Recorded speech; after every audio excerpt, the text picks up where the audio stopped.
এবার নবী যখন ডাক দেয় বলে, ও ফাতেমা, তার কেউ নয়, ওটা হলো হাযা মালাকুল মাউত। এইভাবে যখন নবীজি ফাতেমাকে দিয়ে বলছে, এবার ফাতেমা মনে মনে মনে মনে চিন্তা করে নবীজিকে ডাক দেয়া কয়, আব্বা জান, আমার আর বুঝার বাকি নেই, বাকি নেই, আজকে 3টা দিন হয়ে যায় আপনি আব্বা জান বিছানার মধ্যে অসুস্থ হয়ে পড়ে আছে, এবং কি আপনার বুকের মধ্যে অনেক ব্যথা।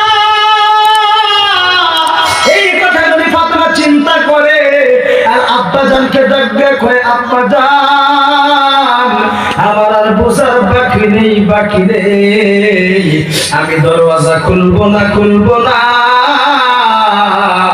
আমি দরওয়াজা খুলবো না। এবার ফাতিমা আবার দরওয়াজা লাগায় দিলেন। এবার নবীজি ডাক দেয়া কয়, ও মা, মারে, তুই দরওয়াজাটা খুলিয়া দে, খুলিয়া দে, না হয় ওটা এমন একজন ফেরেশতা, ওটা অটোমেটিক ঘরের মধ্যে আসতে পারে। শুধু আসে নাই কিসের জন্য মারে, একবার শুনেনি, শুনেনি, এটা তোর বাবার বড় মর্যাদা রে, এটা তোর বাবার বড় সম্মান।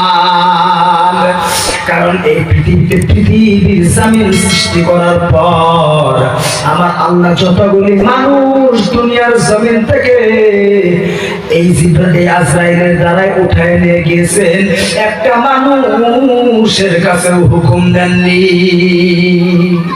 কারণ তোর বাবার হুকুমের জন্য সে বাহিরে দাঁড়ায় আছে। মারে, শুধু ঘরের ভিতর প্রবেশ করতে দে, করতে দে, তোর বাবার বড় সম্মান। এইবার যখন আমার নবী, আপনার নবী, দয়ার নবী, মায়ের নবী, ওনার মেয়ে ফাতেমা যুহরা রাদিয়াল্লাহু তাআলা তাকে ডাক দিয়ে বললেন, ও ফাতেমা রে,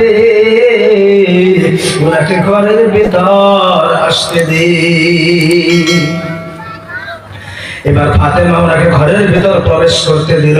ঘরের ভিতর প্রবেশ করতে দেওয়ার পর আমার নবী, আপনার নবী, দয়ার নবী, মায়ার নবী, নবীকে ডাক দেয়া বলে, আসসালামু আলাইকুম ইয়া হাবিব।